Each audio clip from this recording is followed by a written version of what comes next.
এডুইংসের সকল প্রিয় ছাত্রছাত্রীকে আরো একটি ভিডিওতে স্বাগত। আজকে আমরা নবম শ্রেণীর গণিতের সমবিন্দু সংক্রান্ত উপপাদ্য অধ্যায় থেকে একটি উপপাদ্য প্রমাণ করব। তাহলে দেখা যাক কি প্রমাণ করতে বলা হয়েছে। প্রমাণ করো ত্রিভুজের বাহুগুলোর লম্ব সমদ্বিখণ্ডক তিনটি সমবিন্দু। অর্থাৎ বাহুগুলোর লম্ব সমদ্বিখণ্ডক অর্থাৎ কারা? যারা বাহুগুলোকে সমদ্বিখণ্ডিত করেছে লম্বভাবে, অর্থাৎ এই বাহুটাকে ইন্টারসেক্ট করেছে কোন কোণে? 90 ডিগ্রি কোণে।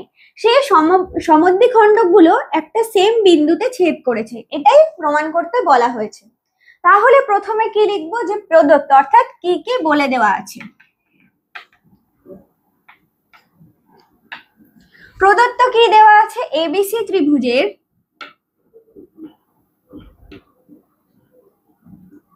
এবি, বিসি এবং সিএ বাহুর মধ্যবিন্দুগুলো হলো এবি, বিসি এবং সিএ বাহুর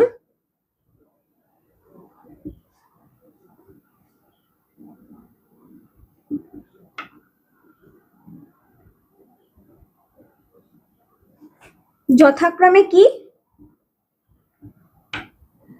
এবি বাহুর লিখছি কি ডি, বিসি বাহুর ই এবং সিএ বাহুর এফ। D E F. এইবার এই বাহুগুলো যে পরস্পর আছে তারা কিন্তু সরলরেখায় সমান্তরাল ভাবে নেই, তারা একসাথে গিয়েছে সন্নিহিত ভাবে আছে। সুতরাং এখান থেকে এই এবি বাহুর যে মধ্যবিন্দু ডি এবং বিসি বাহুর যে মধ্যবিন্দু ই, এরা কোন বিন্দুতে ছেদ করেছে? এরা ও বিন্দুতে ছেদ করেছে। তাহলে লিখে নি এটা।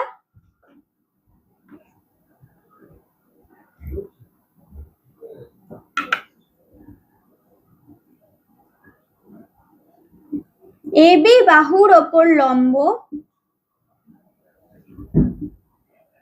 ডি এবং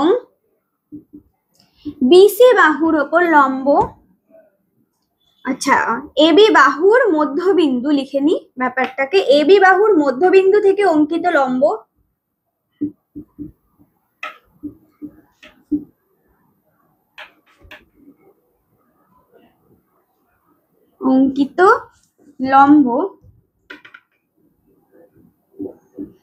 এবং বিসি বাহুর মধ্যবিন্দু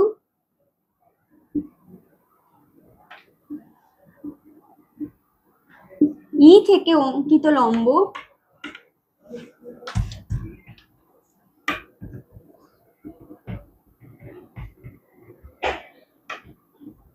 পরস্পরকে কোন বিন্দুতে ছেদ করেছে? ও বিন্দুতে।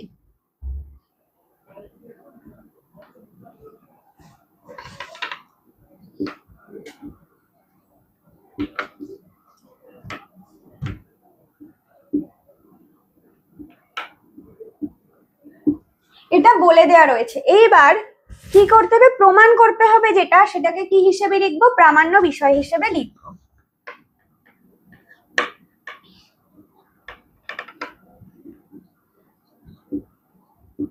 প্রামাণ্য বিষয়ে কি প্রমাণ করতে বলা হয়েছে? যে বাহুগুলির লম্ব সমদ্বিখণ্ডক তিনটি সমবিন্দু, তাই তো?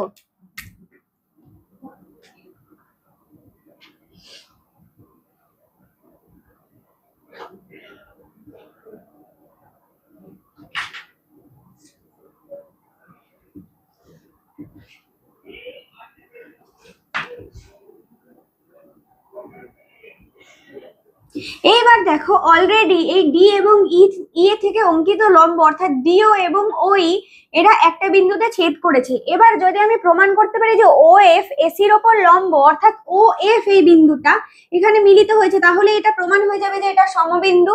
সুতরাং কি প্রমাণ করতে হবে? যে ও এফ লম্ব এসি। তাহলে এইটা প্রমাণ করতে হবে। এর জন্য কি আঁকতে হবে সেটাকে আমরা অঙ্কন হিসেবে লিখব।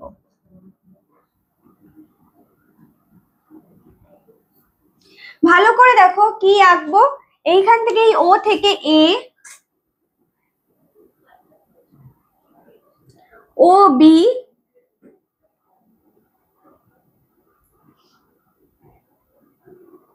এবং ও সি, এই তিনটে কি করব? জুড়ে দেব।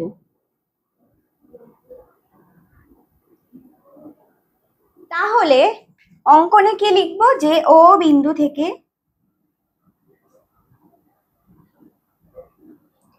এ বি এবং সি শীর্ষবিন্দু অবধি বিন্দুকে যোগ করা হলো।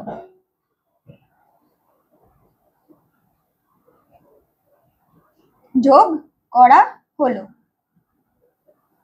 এতটা বোঝা গেছে। এটা মুছে এবার আমি বাকি প্রমাণটা করব, দেখে নাও ভালো করে। দেখে নিয়েছো?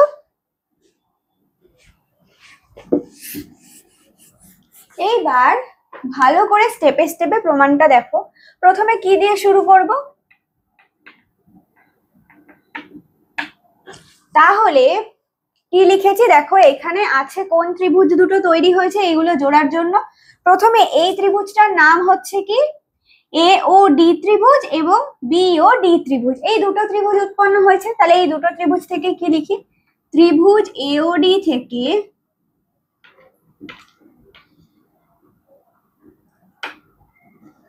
এবং ত্রিভুজ বিওডি থেকে পাই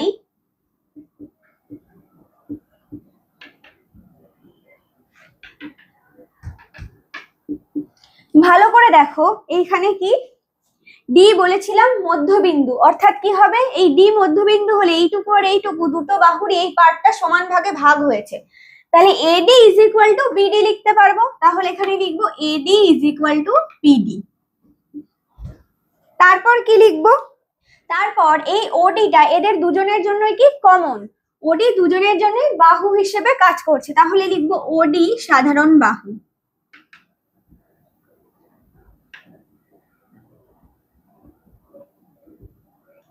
ওডি হলো সাধারণ বাহু। এরপর কি পাচ্ছি, এইটা যেহেতু এর উপর লম্ব হিসেবে আছে, তাহলে এই কোণটা এবং এই কোণটা কি হবে, সমান হবে, তাই তো। তাহলে কি লিখতে পারি, কোণ এডিও আর কোণ বিডিও সমান। তাহলে লিখবো কি, কোণ এডিও ইজ ইকুয়াল টু কোণ বিডিও। এই দুটো সমান, কারণ এরা দুজনেই 90 ডিগ্রি। তাহলে এখান থেকে কি প্রমাণ পাওয়া গেল, যে এওডি এবং বিওডি এরা কি সর্বসম ত্রিভুজ।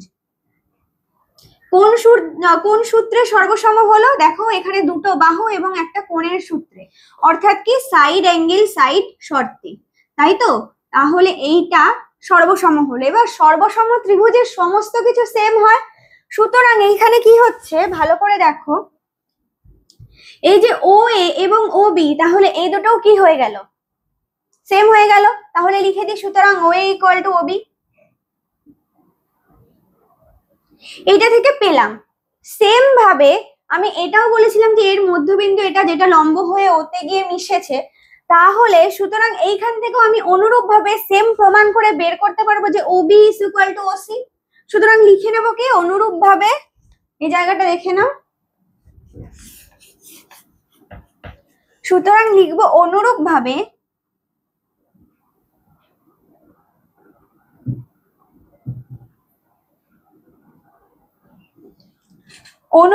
কোন কোন ত্রিভুজ থেকে, ত্রিভুজ বিওই এবং সিওই থেকে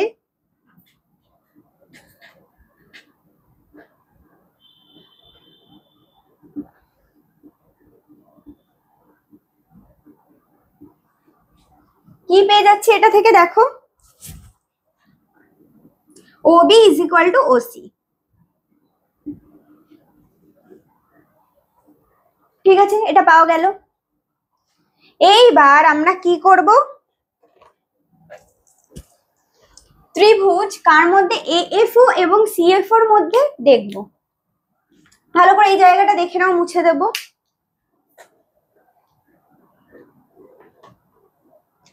তাহলে এখান থেকে কি কি পেয়ে যাচ্ছি মনে রাখো, O A equal to OB এবং OB is equal to OC, তাই তো।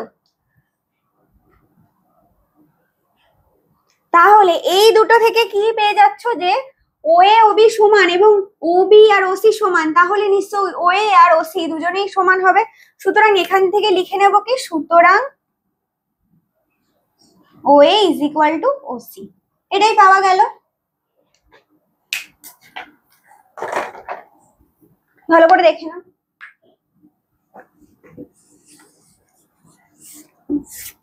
মুছে দিচ্ছি। তাহলে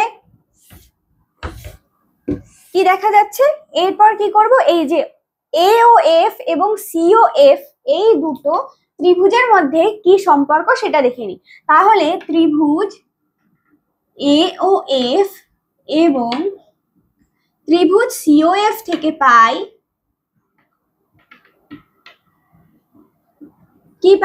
কি পাওয়া যাচ্ছে দেখো ভালো করে। তাহলে আমরা কি পাই হচ্ছে এই ও এফ দুজনের ক্ষেত্রেই কি সাধারণ বাহু।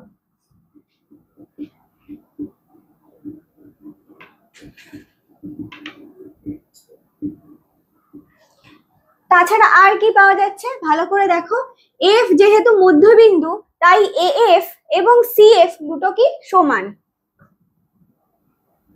F is equal to C F, কারণ এফ হলো এসির মধ্যবিন্দু।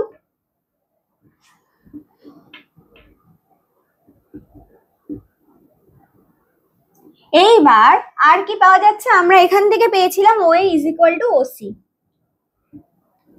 তাহলে এটা বাহু বাহু বাহু অর্থাৎ S S S, side side side, এই শর্তে কি হয়ে যাচ্ছে, এই শর্তে এরা হচ্ছে সর্বসম প্রমাণ হয়ে যাচ্ছে, তাই তো। তাই লিখে দিই ত্রিভুজ এ ও এফ সর্বসম ত্রিভুজ সিওএফ। এটা পাওয়া গেল। এবার সর্বসম ত্রিভুজের সমস্ত কিছুই সেম হয়, সুতরাং আমি লিখতে পারি যে এই কোণটা এবং এই কোণটা সমান, অর্থাৎ কোণ এএফও এবং কোণ সিএফও সমান। লিখে দিই সুতরাং কোণ এএফও ইজ ইকুয়াল টু কোণ সিএফও। এবার ভালো করে দেখো, দুটো সন্নিহিত কোণ যখন সমান হয় অর্থাৎ কোণগুলো কত হয়, সমকোণে হয়। তাহলে এই কোণ দুটো কি হবে, সমকোণ।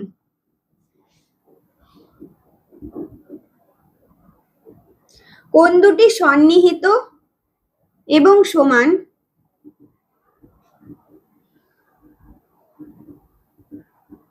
তাই কোণ দুটি সমকোণ। এইবার কেন সন্নিহিত কোণ দুটো সমকোণ হয় বুঝে নাও এই জায়গাটা। দুটো কোণ যখন পাশাপাশি আছে, সন্নিহিত মানে অর্থাৎ এই যে এইটা এবং এইটা। এবার এইটা কেন 90 ডিগ্রি, ভালো করে শোনো। এরা দুজন মিলে এই সরল রেখাটা, এটা যদি না থাকতো, এটা টোটালটা মিললে এই জায়গাটা আসতো যেটা কিনা 180 ডিগ্রি। এবার সমান হলে 180 হবে এরকম কিভাবে সম্ভব, 90 90, 80 এবং 100 হলেও তো সেটা আলাদা হয়ে যায়, তাহলে 90 এবং 90 হতে হবে। তাই এটা কি হয়ে গেল, সমকোণ। অর্থাৎ এখান থেকে কি লিখতে পারবো,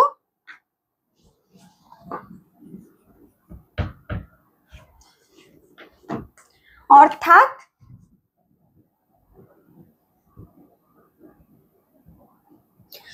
কি হচ্ছে, এই ও এফ অবশ্যই এসির ওপর লম্ব, তাছাড়া এটা প্রমাণ করা যেত না যে এরা দুজন সন্নিহিত কোণ সমকোণ। তাহলে এখানে প্রমাণ হয়ে গেল ও এফ লম্ব এসি, আমরা এটাই প্রমাণ করতে চেয়েছিলাম। সুতরাং কি ত্রিভুজের বাহুগুলির লম্ব সমদ্বিখণ্ডক তিনটি কি হচ্ছে, সমবিন্দু। এখানে সুতরাং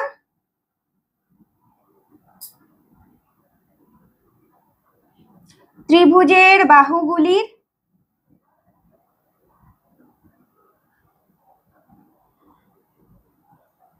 মধ্যবিন্দুর লম্ব সমদ্বিখণ্ডকগুলি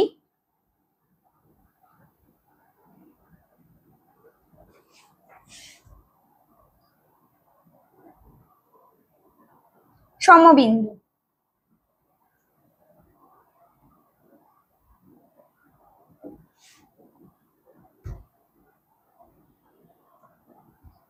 তাহলে সহজেই এটা প্রমাণ করা গেল, ভালো করে দেখে নাও।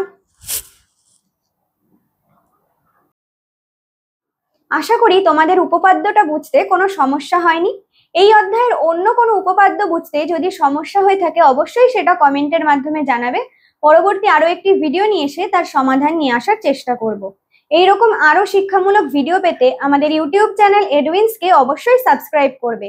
এছাড়াও আমাদের ফেসবুক পেজ এডুইন্সকে লাইক, কমেন্ট ও শেয়ার করতে ভুলো না। ধন্যবাদ। Edwins, learn, grow, succeed.